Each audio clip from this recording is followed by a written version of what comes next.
Welcome back, everyone. Michael here with Offshore Citizen. Today I'm going to talk about what I'm calling the double tax treaty myth. And this comes from something that I hear actually alarmingly frequently from people when I'm doing consultation calls with them and things like this about their views of double tax treaties, which is completely false and is going to give you the wrong impression. So I'm going to clear up that myth with you today, help you to understand how you should be looking at these things, what that's going to mean for you. You might be a little bit disappointed, but also how it can be useful. So let's dive in. Before we do, if you haven't already, please hit the subscribe button, hit the all notification bell. Thank you for being here.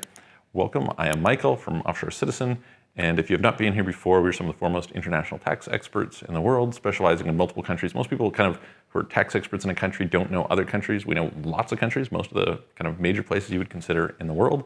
And so we help people to relocate to other countries, to set up companies in other countries, to optimize their global tax, to get residencies and citizenships, open bank accounts, etc. If those things are interesting to you, please reach out to us. You can book a call with me at calendly.com/Michael-Rossman. There's a link in the description below, or send a message through offshorecitizen.net.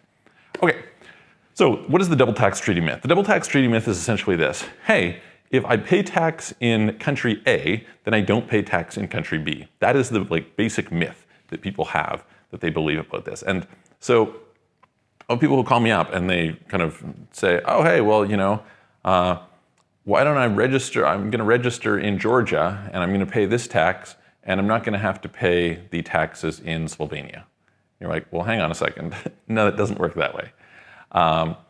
So let's kind of go through what goes on with double tax treaties. So first of all, let's recognize that double tax treaties are considered to be agreements for the avoidance of double taxation, okay? Now, let's note the word double in here, okay? Because the normal thing that could happen, and a bunch of countries avoid this just through unilateral tax credits anyway, and I'll talk in a second about what those are. But normally what would happen is one country could tax your income, let's just say at 30%, and then your home country would tax you at 30%, and those two things would add up to being 60%, and that would be really terrible, right? And so when you have what's called a DTAA, double tax agreement, what you end up with is you're going to be in a situation that usually you will pay the higher of the two taxes. That's not always the case. Sometimes you may be double non-tax resident. Okay, that could happen. You could be in a situation where you avoid one because of the other. But very frequently, especially for individuals, what ends up happening is that you pay the higher of the two. And the way it works is this.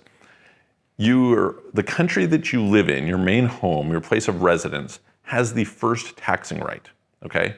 So the fact that you register in some other country does zero to affect that main taxing right, zero, okay?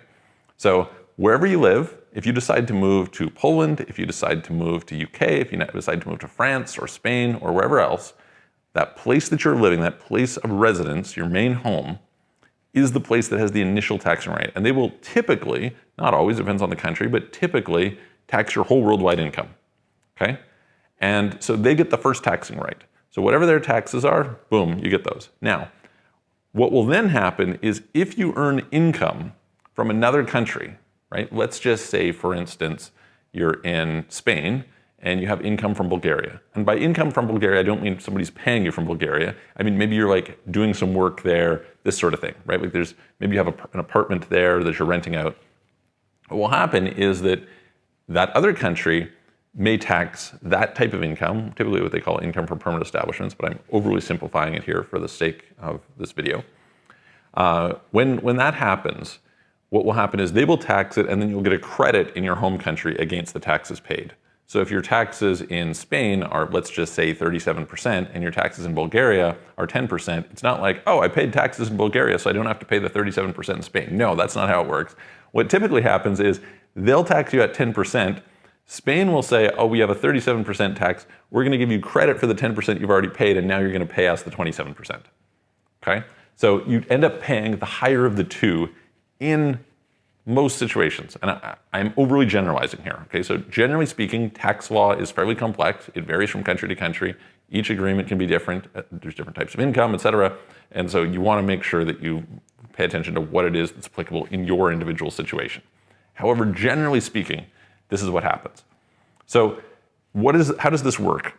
And by the way, a lot of countries, I mentioned this unilateral tax credit, a lot of countries will give you that tax credit regardless of whether you have a double tax agreement. So you might say, well, hang on, like, what's the point of the double tax agreement? Why would I care in that situation? Okay, let's go through that.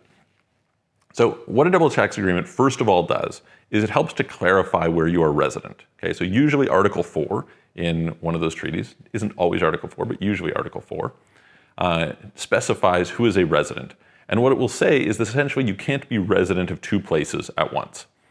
And here is where we start to get into the thing, right? Somebody will say, oh, you know, I'm paying taxes in Ukraine, so I don't have to pay taxes in Poland.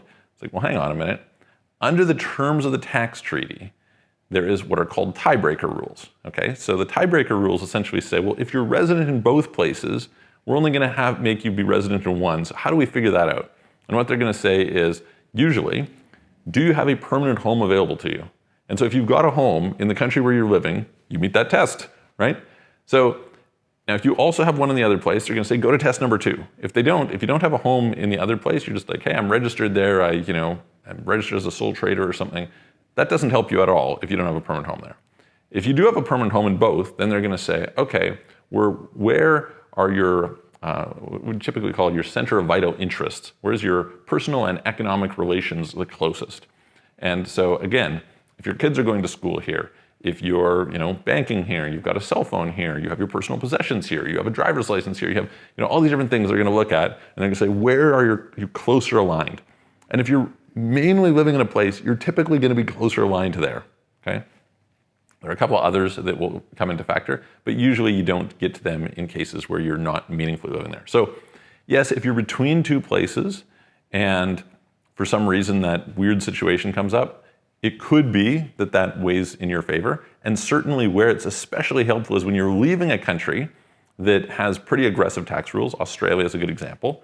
Okay, so Australia, it's hard to get out of the Australian system. They like to hold on to their people. And so if a person leaves Australia and goes to someplace like, say, Thailand, where there's a tax treaty, then the tax treaty overrides the domestic Australian rules. And so it gives you an added degree of certainty, which is helpful. Okay, so tax treaties are nice. And certainly there's certain types of income that they're helpful on. For example, there are various withholding taxes, rents, royalties, interest, and dividends. Sometimes a couple others, but these are the main 3 that are often subject to withholding. And so the withholding rates will be reduced under the tax treaty, and that might be helpful for you. Again, depends on the situation and how it's taxed in the country that you're coming into and stuff like that, but that could be helpful for you. But the bottom line is, you always need to start with where am I resident for the terms of the local rules. And if I'm resident in 2 countries, then, okay, under the tiebreaker rules, where is it gonna land me? And that's the place that I have to pay the most attention to because they're gonna get the primary taxing right. And everything else is kind of secondary to that, okay? So please do not read a tax treaty thinking, oh, because I paid tax in this country, I don't have to pay tax in that country. That's not what tax treaties say. That's not how it works as a general rule. So very, very important, where are you resident? Pay attention to that.